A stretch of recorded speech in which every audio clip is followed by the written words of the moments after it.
Aduh. Oke, halo semuanya. Balik lagi bersama gua Sonali Babah. Ya, jadi di sini kita lagi ada bertiga konten. Sebelumnya kalian harus nonton video JJ dulu ya. Ya, Video JJ dulu nih. Ya, video JJ dulu di channelnya JJ. Jadi ini lanjutan. Iya, jadi ini lanjutannya. Kita bertiga itu ngomongin paranormal activity. Experience. Itu film ya? Salah nih. Oke, kita ngomongin paranormal experience kita. Ya, sekarang di sini gua yang ngomongin dulu. Nah, jadi Gimana Son? nah ini kejadiannya ini ketika gua nggak ngeliat, gua nggak kenapa-kenapa, tapi gua mengalami saja gitu ya. Jadi ini kejadian waktu ketika kurang lebih sekitaran 2 tahun laluan kalau nggak salah ya. Baru dong ya? Baru banget. Itu kondisinya kan gua lagi kuliah gua kan itu kan istilahnya kan film gitu ya. Jadi mau nggak mau gua harus bikin film. Betul. Nah, satu ketika gua bikin film di suatu pulau di Kepulauan Seribu, namanya itu Pulau Onrus, dan satu lagi gue lupa nama pulaunya apa. Nah, jadi waktu kita datang ke pulau yang satunya yang gue lupa namanya ini apa, itu tuh baru datang tuh siang, masih aman, badan kita semua fit, nggak ada masalah, kita beres-beres, dan akhirnya kita mau memulai syuting. Memulai syuting itu di Pulau Onrus, di pulau kedua. Yang terkenal katanya itu zaman-zaman dulu orang yang tinggal di situ terkena kusta. Jadi kusta. Iya, kusta. Itu penyakit kutukan ya? Penyakit. Jadi nggak bisa jalan gitu ya? Kusta. Jadi Ya kan? banyak yang istilahnya kalau orang kusta di karantina ditaruh situ gitu. Nah, jadi kurung gitu. enggak dikurung. Pokoknya kayak ditelantarin di pulau situ lah. Kurang lebih gitu yang gue denger. Nah, jadi kita ke pulau sono. Terus syutingnya itu tuh posisinya gue di kapal kan. Terus ada turun juga ke daratan Pulau Onrusnya. Nah, di sini mulai aneh. Pertama, kita tiba-tiba mendadak jadi ada yang sakit, lebih gampang sakit entah kenapa. Tiba-tiba ada yang sakit aja, ada yang pilek lah, ada yang pusing lah, ada yang mendadak rada demam, rada panas entah kenapa, nggak tahu, nggak jelas. Terus akhirnya syutingnya selesai dengan aman untungnya. Balik ke pulau pertama. Nah, yang gua nggak tahu namanya itu. Nah, ketika di perjalanan kapal itu ke sana, anehnya ini yang tadinya pada sakit mendadak jadi sehat, yang tadinya nafasnya ada yang sesak mendadak nggak sesak.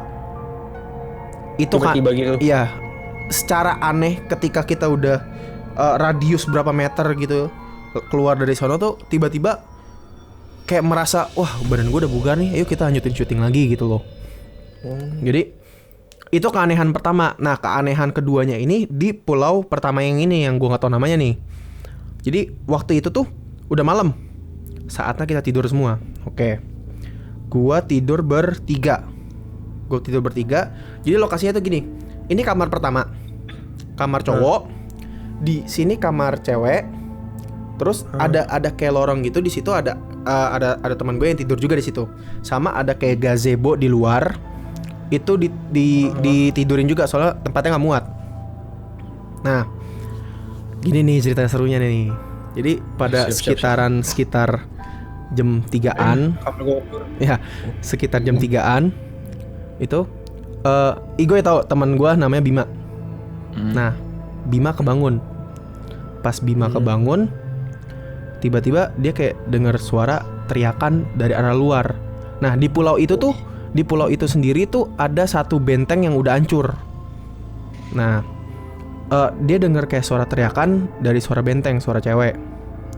Nah, terus Bima bangun, dia ngerokok di luar sama ngapa-ngapain. Soalnya si Bima teman gue ini sendiri dia udah sering lihat lah biasanya lah. Dia emang orang yang bisa ngeliat gitu. So bagi dia itu fine-fine aja. Terus ada lagi satu orang lagi, dia kebangun mau nemuin si Bima, tapi dia denger kayak ada suara tembakan. Itu yang aneh. Ada kayak suara Tembakan. tembakan dan suara anak kecil teriak. Waduh. Nah, dia ke depan ketemuin Bima, nanyain itu ada suara apaan kayak gitu. Padahal tuh pulau tuh sebenarnya tuh kayak pulau private yang cuma siang orang datengin. Yang kalau malam tuh udah nggak ada siapa-siapa, cuma ada kita, paling ada penjaga warung atau apa gitu. Nah, nggak lama gue kebangun. Pas gue kebangun, gue kayak denger suara jalan dari arah sono. Mungkin jalannya suara jalan wajar, tapi disertai sama suara teriakan yang wanita tadi sama suara teriakan anak kecil itu. Wah. Nah, di situ aneh banget. Dan ketika pagi-paginya, pas udah pagi, itu kita tanyain, lu pada kemana, ada yang kebangun nggak? Ada beberapa yang kebangun. Dan pas kita tanyain, lu ada dengar suara apa nggak atau apa nggak? Soalnya itu suaranya kenceng banget. Kita nanyain ke orang yang di gazebo, katanya mereka nggak ada yang kebangun dan nggak ada suara apa-apa gitu loh. Sedangkan kalau suara tembakan kan tuh kenceng banget kan. Iyalah. Nah, itu aneh di situ. Terus kalau dari gue sih sampai situ aja sih. lumayan. Terus gue mau nanya, Sih.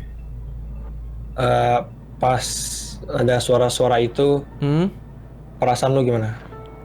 Gue bulu kuduk gue sih merasa aura enggak. Cuma kalau bulu kuduk ya merinding lah. Masa ada suara anak kecil sama suara cewek di malam sekitar jam 3 jam 4 Terus suaranya benar-benar kedengaran gitu. Bener-bener kedengeran.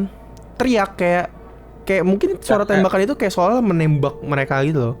Kayak perang gitu. Enggak, suara perangnya enggak ada, cuma suara cewek. Kalau yang gue denger itu suara cewek sama suara anak kecil. Tapi kalau yang mereka denger itu ada yang suara tembakan tuh dibilang kayak lagi ngehukum mereka lah, kayak menghukum mati dengan tembakan gitu lah. Kayak dor. Terus ngelama dor. Ya gitu. Itu semua temen lu denger? Enggak semua, beberapa. Kayak tadi dua teman gue itu. Terus beberapa yang terbangun, ada 2 orang lagi kurang lebih dengar. Yang 2 orang lagi enggak? Ya lu nggak nanya warga sekitar situ ada apa? Nanya penjaga warung sih. Kita kan yang kayak gua, Bima sama satu teman gue itu yang terbangun, yang temannya Bima lagi. Itu kita nanya dan ternyata ya dulu kan di situ kan kayak benteng pertamanya ketika Belanda mau ngejajah Indonesia. Nah, itu benteng pertamanya. Jadinya banyak yang mati. Terus sama di Pulau Onrusnya itu sendiri, yang di pulau kedua tadi itu, yang banyak kusta. Itu juga kayak orang-orang yang cacat dan gak kusta itu, yang dari kayak istilahnya abis perang lu sekarat dan apa dibuangnya ke situ juga gitu. Merinding sih gua. Dan kita nginepnya itu 2 malam gitu loh. Jadi 2 malam tuh denger gituan terus? Enggak, semalam doang kalau gua. Oh. Pas yang kedua aman? Yang pas kedua gua pules, capek soalnya.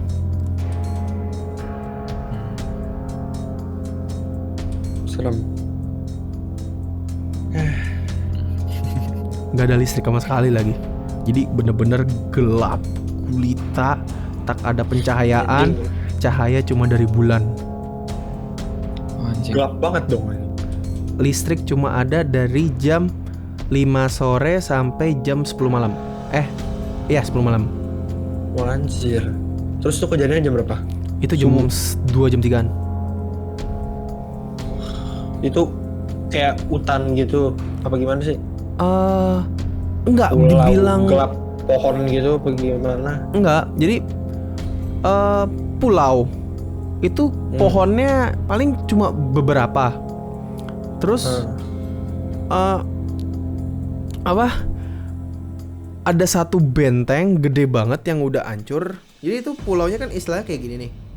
Bentengnya di sini. Terus ya pohon-pohon kecil, bukan pohon-pohon gede, nggak ada. Terus abis itu di sini di tempat gue tinggal itu dia kayak ada kayak rumah kecil khusus, biasanya kan kayak apa penjaga gitu. yang kayak gitu. Enggak, iya kayak penjaga buat penjaga.